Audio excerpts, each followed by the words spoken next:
going on, everybody? Happy Friday. Welcome to another edition of the NFL Betting Show powered by FTN Bets right here live on our FTN Network YouTube page. Chris Meaney and Taylor Mathis here with you, the Week 14 edition of the NFL Betting Show. Good afternoon. Good evening. I guess you're more so on the West than I'm in I am the on the East. afternoon. So it's good afternoon to you, Taylor. How's it going?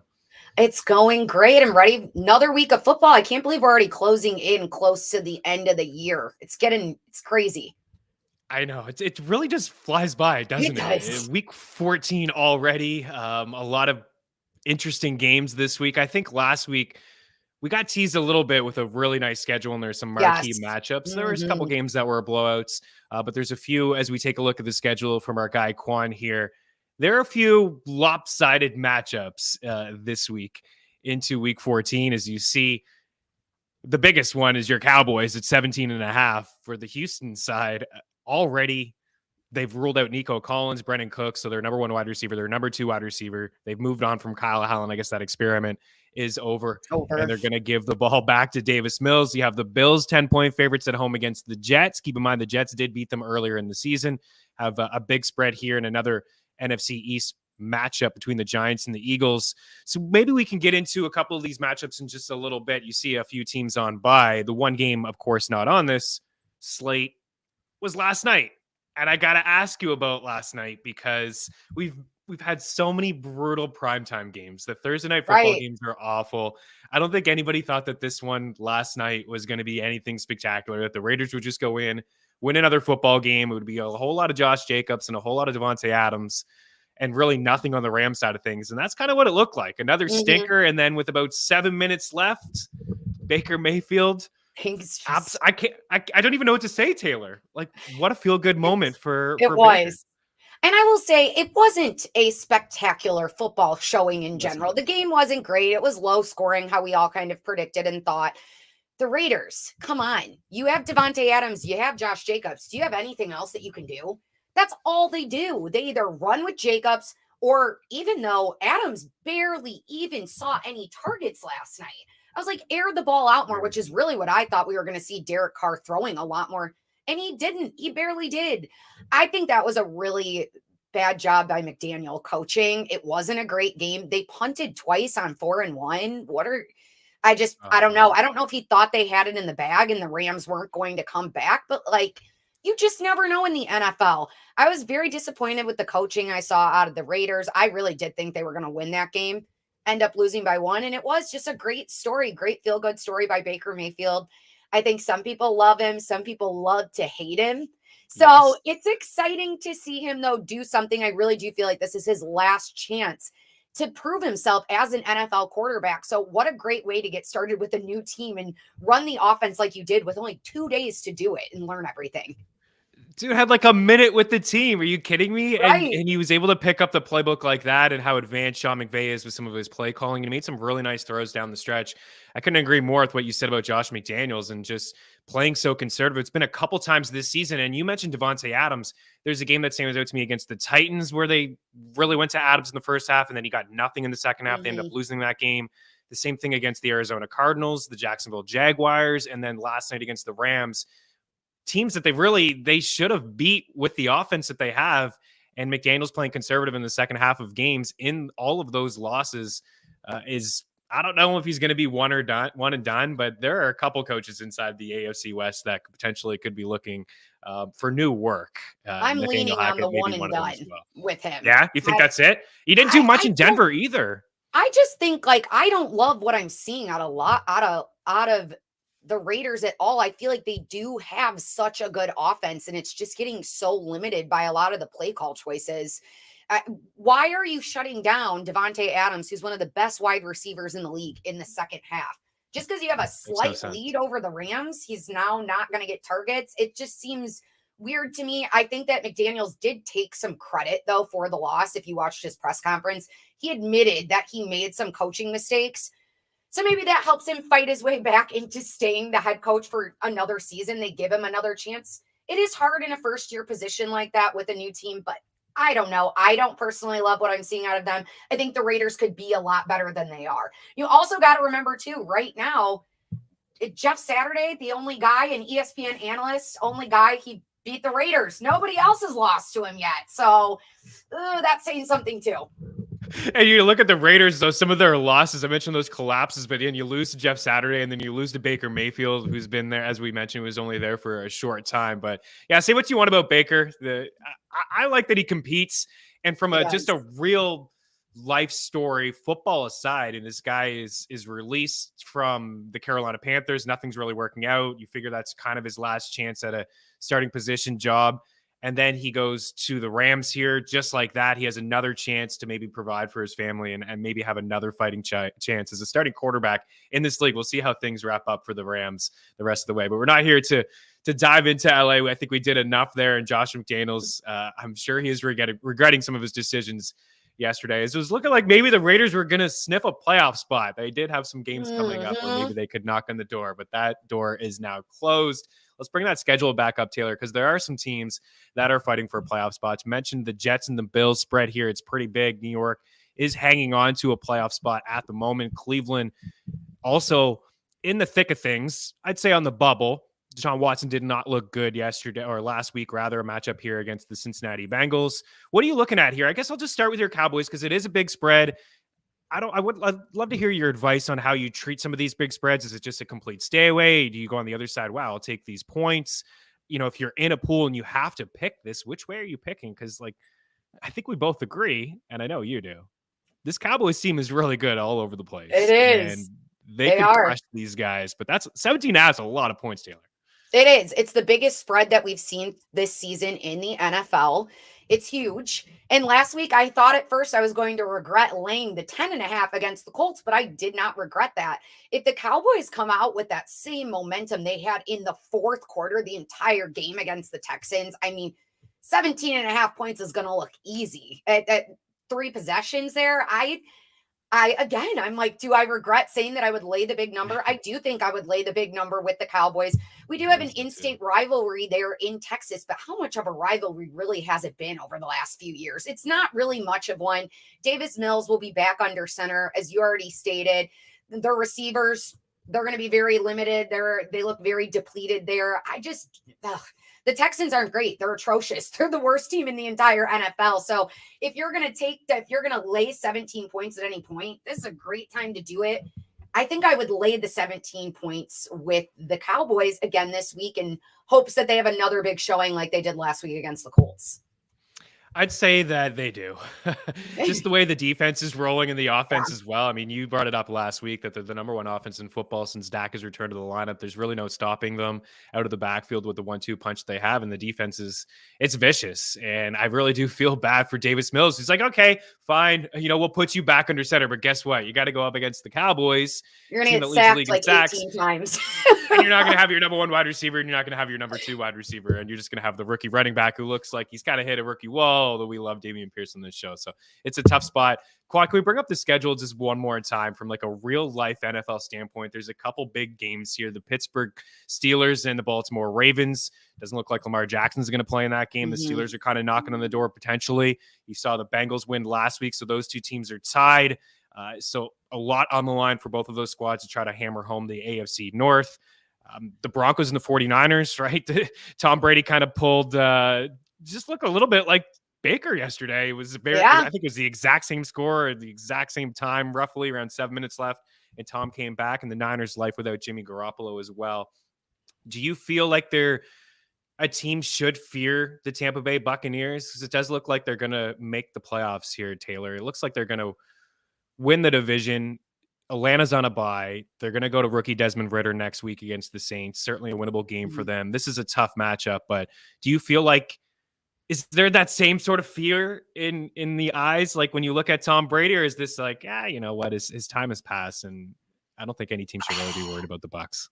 I don't think that anybody should be worried about the Bucs, even in the way they won last week by 1 point. It was in typical Tom Brady fashion, but I just think I'm over Tom Brady. I think a lot of people in general that watch football are over Tom Brady. I actually put out a poll on my Twitter last week because I was very interested to see what people think. Would you be impressed if Tom Brady made it to the playoffs? This was before Monday Night Football last week. So I put out there, would you be impressed if Tom Brady and the Bucs went to the playoffs, or would you be annoyed if they were able to make it all the way to another Super Bowl, because they honestly have a decently easy trajectory once they do get to the playoffs moving forward. I mean, they're going to get lucky in the sense that they get a home game right off the bat too. Yeah. Does that really matter at this point? I mean, when you have Tom Brady out there, yeah, it can. So most people that I got a consensus from, they were like annoyed because they haven't played at a great caliber. There are way better teams in the NFC, like my Cowboys, that deserve the spot to be, playing further along throughout the postseason, as opposed to this Bucks team. I'm a little shocked that Brock Purdy and the 49ers are favorites over Tom Brady and the Bucks. I think that Brock Purdy should give himself a little pat on the back. Granted, I think a lot of that's coming from the 49er defense as opposed to him under center.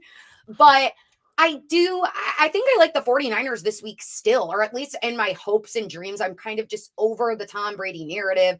I'm over Tom Brady in the NFL. I just want to see some new teams come in with new light and do something different in the postseason. I'm just ready to be done with the Bucks. I'm with you. I'm kind of done too. If they go on a run, I will be impressed. I mean, and I wouldn't be shocked. I'll say that because it is Tom Brady and he's went on all these runs. And if you wrote him off last week, even in the game against the Saints, I mean, he made you look foolish again with the comeback towards the end of that contest. But I'm with you. It's not just Tom. There's still some holes, I think, on that team and certainly defensively, but it does look like another playoff run, potentially the last one for Tom Brady here with the Buccaneers. Let's get into our picks. There is an interesting game that we'll dive into that was on that slate that was flex. So hopefully we have another exciting primetime game, Tua and Herbert as well. But we'll throw to you. We got 3 picks each. Of course, I do want to give a shout out to ftnbets.com/free. You can sign up over there, a 3-day trial, absolutely free. Projections to help you out. I know it's a big week for a lot of fantasy football players out there. You get this win, you punch your ticket into the fantasy football playoffs, and who knows? You just got to get to the dance. So you can take a look at our projections. You can also take a look at our picks across all sports over at ftnbets.com. We keep track of everything over there. And if you're a big DFS player, ftndaily.com/free as well. Again, a 3-day trial. We have a projection model over there, as well as an NFL optimizer if you are having a little fun in DFS this week, Taylor. So let's start with a couple picks. As I mentioned, we got 3 each, a gold, a silver, and a bronze. Let's start with our bronze. Take it away. All right. Well, my bronze pick, I'm going with Vikings Lions. I'm pretty excited for this NFC North game as well. Minneapolis has been on fire all season. They only have 2 losses on the entire year. And Detroit is really quietly surging at the right time during the second half of this season, winning 3 of their last 4. The line in this game has been all over the place. The Vikings started as favorites on the road. Now they're 2-point dogs, which I don't know if you caught the press conference with Dan Campbell earlier. He was shocked to find out that they're the favorites now. I think he's just like, we play better as dogs. He was very shocked by it, which I love to see it. I love Dan Campbell. I really like how healthy the Lions offense is looking right now. So I'm going to go with Detroit's wideout, Amon-Ra St. Brown, over 83.5 receiving. St. Brown's gone over this number in 2 straight, and he's averaging slightly under this number, though, throughout the season with 76 yards a game.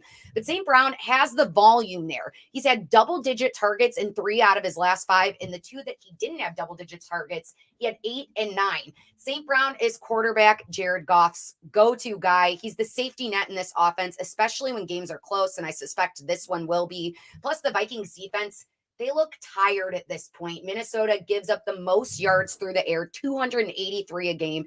They're also bottom 3 in completions per game by opponents. I just really like the matchup for St. Brown here, so I'm going to go over 83.5 receiving. And what a player this guy is. I mean, he's hit the century mark in back-to-back games, 3 of his last 4. I was looking at the back of his football card again. I mean, double-digit targets almost every single week. There's a couple in there where it's just like 8 or 9. He's had double-digit catches in 2 of his last 4. He's had at least 9 grabs in 3 of those 4 games. I was taking a look at his catch prop as a plus money play. I know 7.5 is a lot, but you just gave a lot of stats for the Vikings. Great record. We've kind of taken shots at them overall as a squad that we don't fully believe in them in terms of the teams that could actually make a run inside the NFC East with their defense. And I think that's why you're seeing some of that line movement. And one more thing to add is that Jared Goff has been really good at home. Take a look at these splits. He's averaging 270 passing yards per game at home compared to 227 on the road. He's got 2 touchdowns and 4 picks. At home, he has 17 touchdowns and 3 interceptions. That's elite. 17 to 3 at home compared to 2 to 4 on the road. That's a massive, massive difference in terms of splits. He likes to play at home under the dome. It's going to be, I guess, new for him to be a favorite, I suppose, especially when you look at these 2 records. It does seem a little weird, but Amon-Ra looks like an absolute player in the league, and he's going to get a lot of volume. I would agree with you. Yeah, definitely Amon-Ra, but this game for me, spread-wise, I'm like staying clear of it. Also on the money line, too, because I feel like Detroit is the public's underdog favorite this week. And then now we've seen the line move. And also one thing to know is Kirk Cousins does really well, though, playing in Detroit. He's 4-0 over his last 4 games, and he played at Michigan State. You know, he went to high school there. He has a lot of ties to Michigan. So I think I still like the Vikings to possibly win this one outright. But being personally myself, I'm not going to bet the spread or the money line on this game. No, I'm staying clear and sticking with the prop. Take the props. We got another one from this game. I want to give some love to DJ Chark as well as one player that I was trying to find actually for our props. He scored a touchdown last week. He's been trending up. I know he's missed a lot of time, and everyone wants to talk about the new sexy toy in Jameson Williams. And I'd like to see Williams get some more run here in his second NFL game. He hardly touched the field as a rookie last week, but DJ Chark inside this offense in this game that's a 51, 52 total, I think we're going to see a lot of points. So maybe stay clear of the sides. Grab a prop into Amon-Ra. We'll talk about another guy inside the same game, DJ Chark, Justin Jefferson. I think we'll see a lot of points scored. Maybe just take the total and watch the offense and the points pile up. Listen, one thing I was going to say as well is Mark says, is everything muted? I really hope not, because we've been rambling for 18 minutes now. If nobody can hear us, that would be crazy. Quan, you can hear us, right? You did say XL MVP when we were talking about Baker Mayfield. So yes, he says please yes. Let us know. Yes, we're good. Mark, just unmute your keyboard, dude. That's it. And you'll be fine. Put those headphones in. That's it. I guess one more thing. If Minnesota loses, my goodness, nobody will respect them. That's all I'll say. No. They better win. No, They're going to have to win. They do have the better roster. I do believe that. Okay, my bronze pick, and it's just bronze because this player plays on an awful, awful, awful offensive football team. He is a member of the Denver Broncos. Hang with me. I'm going to try to give some reasons on why we can take this player for his receiving yard prop. Last week, he led the Broncos in every single offensive statistic that I certainly care about. Targets, he had 8. Receptions, he had 6. And he had 85 yards. He ran 22 routes, which was a team high. He played 38 of 53 snaps, which was second on the squad offensively. But the routes were interesting to me because 22 is in which he ran, but over half of them were from the slot. It's Greg Dulcich, and his receiving yard prop is 40.5. And again, this offense is not good. It's very stale. We just talked about Josh McDaniels maybe being one and done. I'm sure Nathaniel Hackett's going to be one and done as well. But he did talk this week about using Dulcich as a wide receiver. And Cortland Sutton left that game really early. He's doubtful he's not going to play in this game. So I think they're going to continue to use him kind of as a wide receiver in the slot up against the Chiefs, which Kansas City's 10-point favorites here. You know, they're going to be able to score even against a really good defense in Denver. I'm not really feeling this offense at all. I understand that, but I do believe that the targets will be there. And he's a big kind of like play catch guy. 12.8 yards per catch is very healthy. He's averaging 45.6 receiving yards. This prop is only at 40.5. So he's averaging that this season. And I was looking at some of his air yards. And take this with a grain of salt because the tight end position is not great. But since week 6, he is number 2 in air yards among tight ends. It's ahead of Travis Kelce as well. It's another guy who really the Chiefs use in the slot. The ADOT is healthy at 12.8. So taking the over 40.5, use the prop shop, get the best possible odds. I'm seeing some 42s. I believe this one is from BetMGM. It's right around even money, I think, minus 110 for Greg Dulcich. So I know, I understand, guys. It's a Bronco. I totally get it. But he should get some targets. Russell can't make a lot of throws. He is making some in the middle of the field. Greg Dulcich over 40.5. Bronze out of the way. Now we get into the silver. Hopefully you heard that one, Mark. You're up there. For my silver, I am looking to the game that got flexed to Sunday Night Football, Dolphins Chargers. Dolphins quarterback Tua Tagovailoa and Chargers QB Justin Herbert, both coming from the 2020 draft class. Tua going a pick ahead of Herbert. I think that throws a little bit of interesting stuff into this game, a little revenge maybe in a way. And both of these guys, though, are also battling injuries still this week. LA's lost 3 of their last 4, and the Dolphins until last week had won every game under Tua that he had started until the 49ers came along. Miami's getting a bit of a break, though, this week when it comes to the run defense. They had to tackle the 49ers previously, who are the best in the league. And now they're going up against the Chargers, who have one of the worst run defenses in the league. They're allowing It's the worst. You could just call it the worst. It's the worst in the league. They're allowing 5.4 yards a rush. And if Miami can't get their ground game going against the Chargers, I mean, they can't get it going against anybody in this league. So I'm banking on that. I'm taking Dolphins running back Raheem Mostert over 47.5 rushing. Mostert's had 39 last week, then 65 the week before that, 26, 64. He's been extremely inconsistent for this Dolphins team. But one thing that we do know is that Mostert has speed, and he does a really great job of stressing defenses out, especially laterally. It's a perfect matchup for him against the Chargers, who just can't stop the run at all. So I'm banking on the Fins here in this one. I like the Fins to win too. I'm going to take Mostert over 47.5 rushing for my silver pick this week. Love it. Sorry to jump in there. I thought you were just being a little too kind to that defense. It is awful. I mean, they can't stop anybody. They can't stop anyone. I was also looking at Jeff Wilson. I think both of these guys have pretty good days at running. You know, it's just when you look at, you said it, you kind of touched on it against San Fran last week.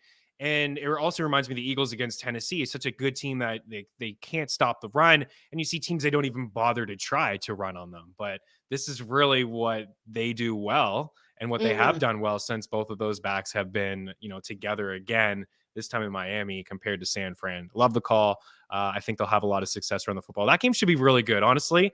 I hope Juan, so. Can we bring up the matchups again? Like, come on. This is definitely, can we call this the game of the week? Slate? Maybe. Yeah.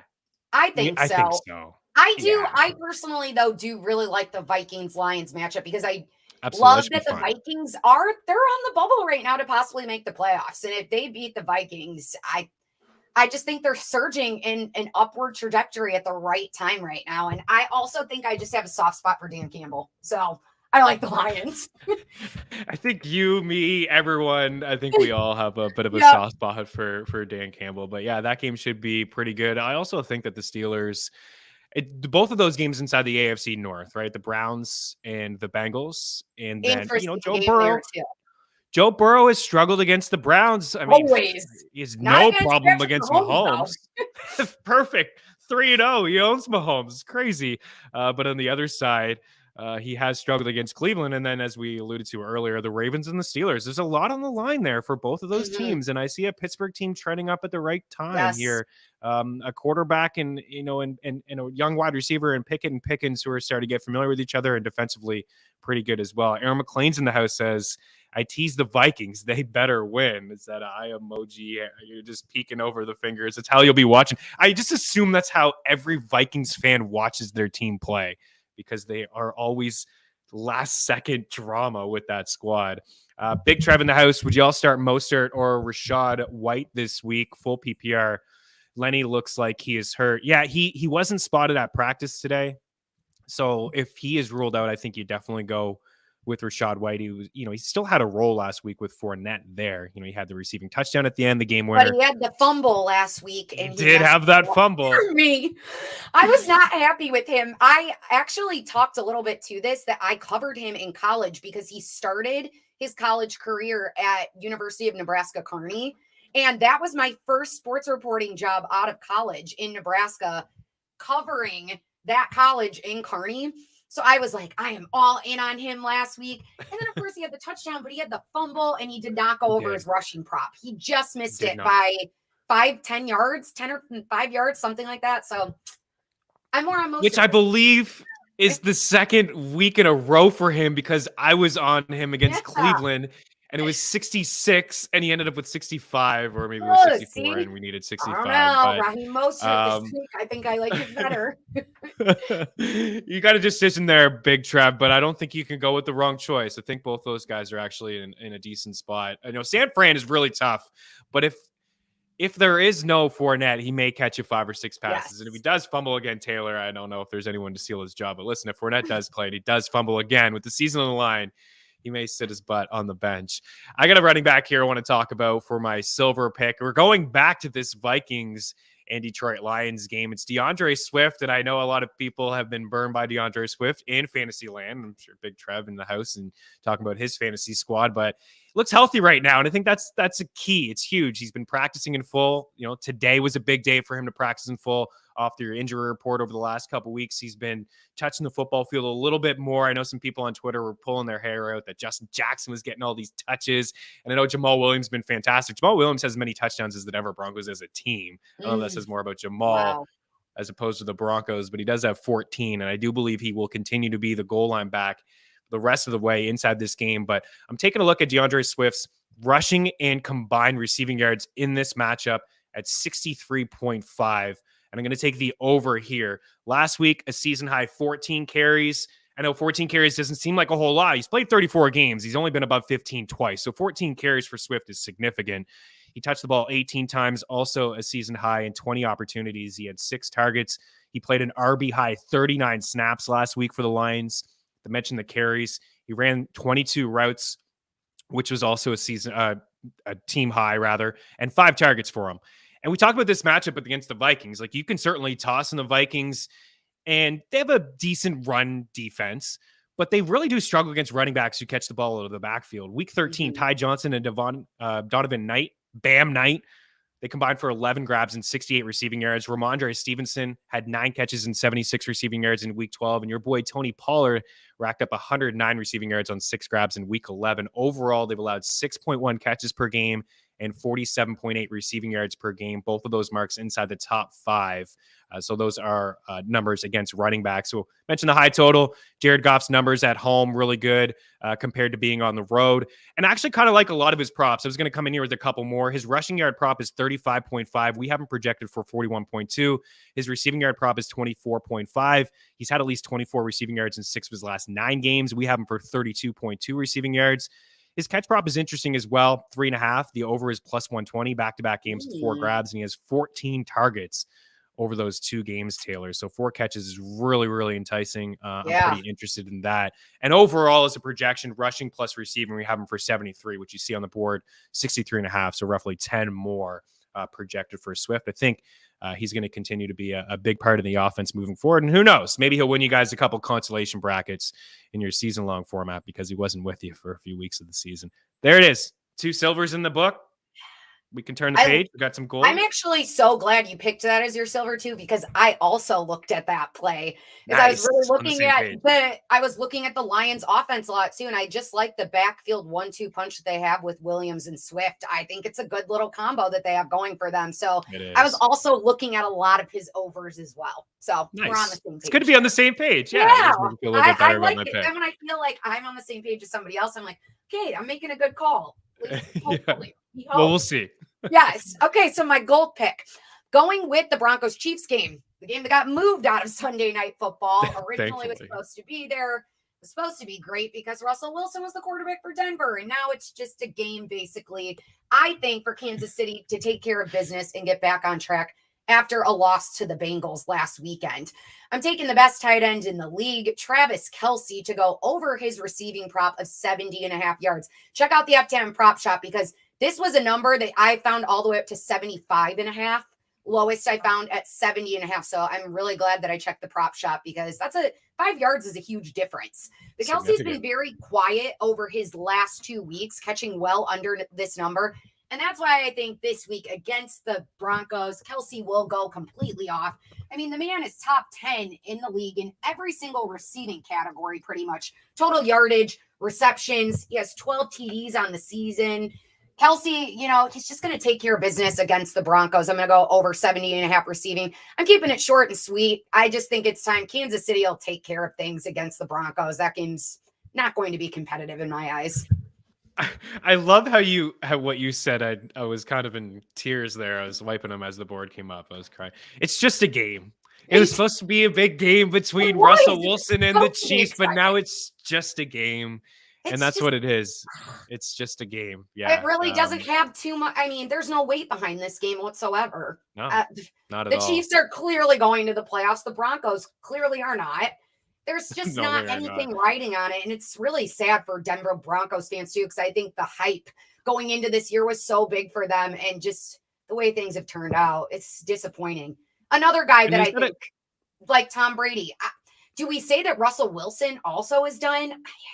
Oh my goodness. I mean, the I Broncos don't are know. hoping that he's not done because he They're signed a hoping that if they massive get a new head coach deal. and Nathaniel Hackett's out, that somebody else will come in and figure out how to utilize Russell Wilson just right, and they'll be soaring next year. But I don't know if that's going to be. It's a lot to ask. It's a lot to ask. It's not all on Russell Wilson. I do believe a lot of it. I honestly believe a lot of it is on Nathaniel Hackett when you watch that team play and the play calling. Like he is content on 3rd and 7 to just run it up the gut with Latavius Murray for 1 yard. I bang my head sometimes watching this offense play, but you're right about Travis Kelce. He's an absolute beast. There's really not a lot of analysis needed when it comes to him. So it looks like we're riding 2 tight ends inside that game, but they are better tight ends, at least in football. I don't think you can put them on the same page. One is a future Hall of Famer, and one guy is an absolute rookie, but we should see both of those guys maybe exploit some matchups in that contest. My gold pick is another rookie, but he's here to stay, and I think he's a superstar. He puts a smile on my face. I really do like watching him play, and we've seen a shift at the quarterback position in New York, and we are seeing a better offense, to be honest. I mean, they hung around last week with the Minnesota Vikings. They had multiple chances at the end of that game to go in and win that contest. So close to get it done. Mike White has given us a couple really nice stories, kind of like Baker Mayfield last night, some feel-good moments. Garrett Wilson, his receiving yard prop is 59.5. I just want to say that we have him projected for over 70 receiving yards in our projections, which is a massive difference.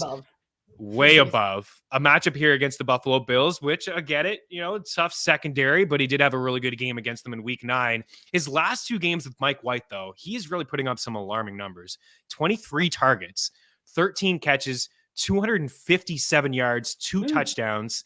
Over at FTN Daily, FTN Fantasy, you can use some of our free tools. We have an air yards tool. I kind of alluded to it with Dulcich. He's got a league high 257 air yards over the last 2 weeks. 119 yards after the catch. Both of those numbers are first over the last 2 weeks. And 6 of his 13 catches have gone for at least 15 yards. So he's explosive after the grab. He's getting used down the field. Mike White is locked into this guy. They're 10-point dogs against the Bills. He's had at least 92 receiving yards in 4 of his last 6. He's hit the century mark twice in those games. Last week, $162. I mentioned the game against the Bills. That was with Zach Wilson. He still had 92. The one game that he didn't, a couple things, Taylor. Week 11 in New England, Bill Belichick, Zach Wilson. A lot of different variables there that did not work out for Garrett Wilson in that game. He only had 3 targets and 2 grabs. So I think that's the outlier game of what we've seen lately. And just even furthermore, again, using some of our tools, some splits tools, you'll see the numbers with Zach Wilson compared to without Zach Wilson. Pretty significant. You're looking at a guy that is averaging 5.5 targets with Wilson and non-quarterbacks. Zach White sprinkled in, I think. Oh, there's another guy that played. Joe Flacco. 11 targets per game. Flacco was feeding him too, right? Yeah. Garrett Wilson's been happy as long as Zach is not under center. He's been good when to go. Zach was under center too, they were leaning so heavily on the ground game. I mean, they didn't trust did him. he ever even throw for a touchdown? At one point, he hadn't. I don't even know if he ever did when he was starting. So no. Yeah, tough. It's tough world for Zach Wilson these days. But Garrett Wilson trending up. I'm interested in his catch prop too, like 4.5. Is just a guy that I feel like is going to get double-digit targets, right? I mean, Elijah Moore is not really getting used. Corey Davis, they got a 3rd, 4th string running back, and Bam White, who's he looked pretty good last week as well. But I feel like they'll have to throw the football here a little bit. The Bills should be able to push the pace, even though that is a really good defense. I think we've done it. Speaking of Zonovan, Tyler is in the house, and he has another fantasy question. I'm trying to think of these matchups. Maybe we can bring the board up again. It does help me. There's a lot going on in my life these weeks. Yeah. It's like, what are these matchups? So Zonovan, we know against the Buffalo Bills because we just talked about that. And Brendan Ayuk up against, so the Tampa Bay Buccaneers. And then we have DJ Moore up against Seattle. I feel like I always lean with the running backs zone because Taylor, he's just guaranteed touches. Like Ayuk is really good and DJ Moore is great too, but who knows, man? Like those, you're looking at a quarterback in Sam Darnold, and you're looking at a quarterback in Purdy who's very inexperienced. Maybe there's targets, but maybe those targets are uncatchable. We know that. I also feel like we won't know who those quarterbacks necessarily mesh well with in terms of receivers at this point. So I would much rather take a running back too, because you know they're going to get the handoffs, you know they're going to get the touches, as opposed to some of these wide receivers. We're not really sure where their QB is going to go at this point because we just don't know enough. Exactly. So, and one thing too, Tyler, Zonovan caught a couple passes last week. I know there's a lot of Ty Johnson. I will say that if it sounds like Michael Carter is playing, and I'm not sure if there's any updates, it does sound like he's playing, and you want to shoot for a ceiling with your matchup. I don't know how your matchup is. If you look at your projected matchup, does it look like you're going to lose by a bit? Maybe I would take a guy in DJ Moore, who's been a little bit better with Sam Darnold. And I think we like the Seahawks offense. We do, right? We like Geno. We like DK. We love the Seahawks offense. They're going to score some points on Carolina. So I think DJ Moore will probably get a few targets. So I think you got a couple options there, but I think we are leaning with the running back and guaranteed touches. Taylor, absolute blast. Love getting together with you every single Friday. Any final words here on the way out? Go Cowboys. Go Cowboys. And you know what else I'll say, Chris? Right? I owe you and Tom. I'm sorry because you guys Philadelphia looked great against the Titans last week. And I will admit it when I am wrong. And Jalen Hurts, maybe he is the real deal. Last week, I was giving Philadelphia and the Eagles some crap, as I have to as a Cowboys fan. But we saw some greatness out of Philadelphia last week against the Titans and really legitimizing themselves against a team that I thought was a difficult matchup for them. So, Philadelphia, I'm not hating on you as much this week. Listen, I was with you, honestly. I know it's sometimes you're really drinking the Kool-Aid for a team that you follow so closely. Right. And I've always just been so pessimistic, like, they're beating up on some brutal teams. I like to see them, face some adversity and up against a good team. And I thought the Titans would hang around in that game, and they did not. Too. It was over in a hurry. And I guess it just kind of shows how explosive the Eagles can be. When they played the Packers, they ran all over them, and they didn't even really want to throw the football. They combined for like over 300 rushing yards, and then they play a team in the Titans who don't give up the run. They don't even bother to try to run, and Jalen Hurts tosses for almost 400 yards. So it should be good. You and I are going to be battling back and forth we here, are. I think, over these next few weeks. We've got a couple great weeks ahead of us here. We do. Yes. Christmas Eve, Philly will go into Dallas to take on the Cowboys, and that may be one of the best games of the year, and maybe a sneak preview of what's to come in the playoffs for both of those two squads. FTNBets.com/free, FTNDaily.com/free. T-Math Sports on the Twitter machine, myself, Chris Meaney. Thanks to everybody behind the scenes that you guys don't see, putting in the work, Fox, Quan, and our guy, George. Good luck with all your picks and your props. We'll talk to you next week. Cheers.